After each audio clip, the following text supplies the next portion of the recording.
दिल्ली में 200 नई इलेक्ट्रिक बसों की शुरुआत, इंटरस्टेट ईवी सेवा लॉन्च। राजधानी दिल्ली को ग्रीन और स्मार्ट बनाने की दिशा में बड़ा कदम उठाते हुए मुख्यमंत्री रेखा गुप्ता ने 200 नई इलेक्ट्रिक बसों को हरी झंडी दिखाई और इंटरस्टेट ईवी बस सेवा की शुरुआत की। इस मौके पर परिवहन मंत्री डॉक्टर पंकज कुमार सिंह भी मौजूद रहे। कार्यक्रम के दौरान ईस्ट विनोद नगर डिपो में आधुनिक प्रशासनिक भवन का उद्घाटन और मदनपुर खादर बस टर्मिनल का लोकार्पण भी किया गया। मुख्यमंत्री रेखा गुप्ता ने कहा कि ग्रीन दिल्ली, स्मार्ट दिल्ली और क्लीन दिल्ली के विजन को तेजी से आगे बढ़ाया जा रहा है। नई 200 बसों के जुड़ने से राजधानी में बसों की संख्या बढ़कर करीब 6300 हो गई है। वहीं परिवहन मंत्री डॉक्टर पंकज कुमार सिंह ने कहा कि इस पहल से लोगों को बेहतर कनेक्टिविटी और आरामदायक सफर मिलेगा। सरकार का दावा है कि इस कदम से न सिर्फ प्रदूषण कम होगा, बल्कि दिल्ली अब दुनिया के सबसे बड़े इलेक्ट्रिक बस नेटवर्क वाले शहरों में शामिल हो रही है। कुल मिलाकर ये पहल दिल्ली के आधुनिक और प्रदूषण मुक्त ट्रांसपोर्ट सिस्टम की दिशा में एक बड़ा कदम मानी जा रही है।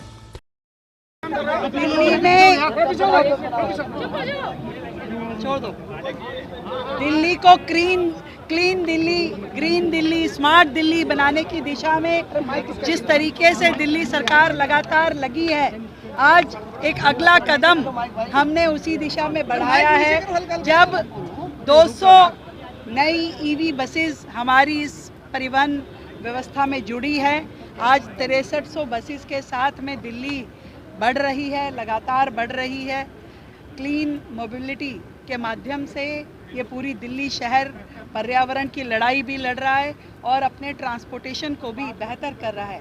तो मैं दिल्ली की जनता को बधाई देती हूँ कि जिस तरीके से लगातार दिल्ली परिवहन व्यवस्था मजबूत हो रही है, ईवी बसेस आ रही हैं जो ना केवल सुविधाजनक है, बल्कि इस पूरे के पूरे ट्रांसपोर्टेशन सिस्टम को बेहतरीन सुरक्षित रूप में ड्राइव करने का एक नया आयाम दिल्ली उस पे पहुंची है। सबको मेरी ओर से बहुत बहुत बधाई। दिल्ली रोहतक का आज रूट हमने इंटरस्टेट बसेस के रूप में आज एक नया रूट शुरू किया है, उसके लिए भी दिल्ली की जनता को बधाई है। और हमारे बस टर्मिनल्स और डिपोज भी लगातार नए बन रहे हैं। दिल्ली की सारी व्यवस्थाएं सुचारू रूप से चले, उसके लिए काम हो रहा है। तो ये सब साधुवाद की पात्र है दिल्ली की जनता, जिन्होंने एक जिम्मेवार सरकार को इस दिल्ली शहर को सौंपा है। देश की सबसे बड़ी पंचायत में इस वक्त एक बहुत बड़ा बिल आया हुआ है जिस पर चर्चा चल रही है और विपक्ष की कुछ आपत्तियां हैं जिनको लेकर सरकार जवाब भी दे रही है।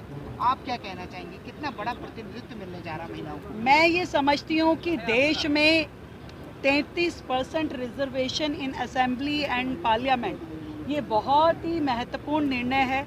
देश की आधी आबादी को मुख्य धारा में जोड़ने का ये काम होगा, जिसमें निर्णय प्रक्रियाओं में महिलाएं बैठ सकेंगी और इस देश की प्रगति में कंधे से कंधा मिलाकर के काम कर सकेगी।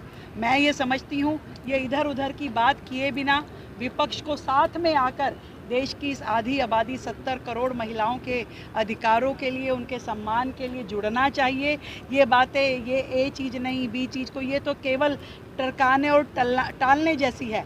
मुझे लगता है कि देश की सभी महिलाएं आशा भरी निगाहों से इस समय उस लोकसभा सदन को देख रही हैं, उस संसद भवन को देख रही है, उस चर्चाओं को सुन रही है और ये समझती हैं कि आज महिला हित में कौन खड़ा होगा और कौन नहीं खड़ा होगा, ये सारा महिला समाज देख पाएगा और भविष्य में सब कुछ इसी पे आधारित होगा।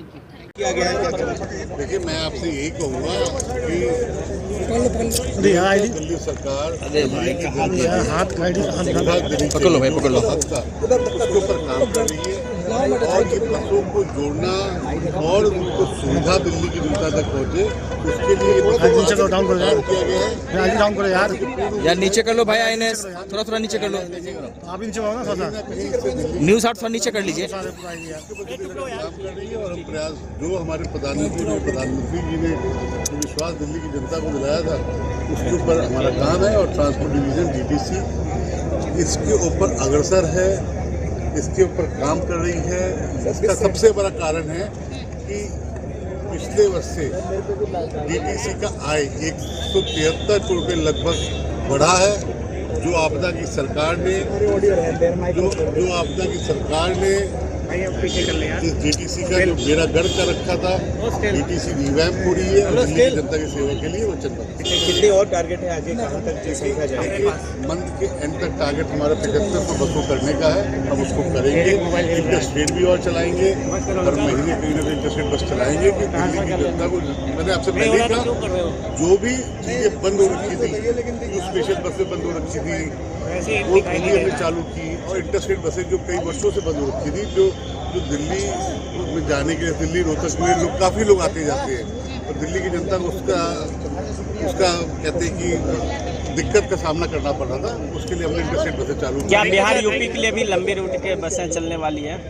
बिल्कुल, मैंने आपसे बोला कि धीरे धीरे चीज़ों को एक्सपेंशन किया जा रहा है और ईवी बसों के थ्रू एक्सपेंशन किया जाएगा, बिल्कुल चालू किया जाएगा। 35% आरक्षण पे क्या कुछ कहना चाहेंगे?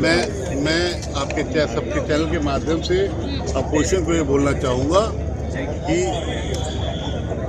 बिना बातों में बात ना निकाले। जो भारतीय जनता पार्टी ने 33% सीट आरक्षण करने की बात की है, उसको पास करें, समर्थन दें कि मातृशक्ति के बारे में कुछ भी कहना और उसमें एक लगूना निकालना गलत है। ये पास होना चाहिए और ये पास होगा। सर, जेरियाट्रिक एम्बुलेंस की भी जो शुरुआत की जा रही है, के लिए भी फटाफट से इस बारे में अगर आप कुछ बता दें। देखिए, एम्बुलेंस जो हम चालू करेंगे उसके लिए आप सबको बुलाएंगे, क्योंकि उसमें आपको देख के अच्छा लगेगा कि वो जो बुजुर्गों के लिए हम एम्बुलेंस चालू कर रहे हैं, जिससे हमारे बुजुर्ग जिसको एम्बुलेंस पे चढ़ने में दिक्कत होती थी और ये प्रॉब्लम आती थी। नहीं नहीं करो भाई, हो गया। टॉप स्टोरी ब्यूरो के लिए दिल्ली से रवि डालमिया की रिपोर्ट।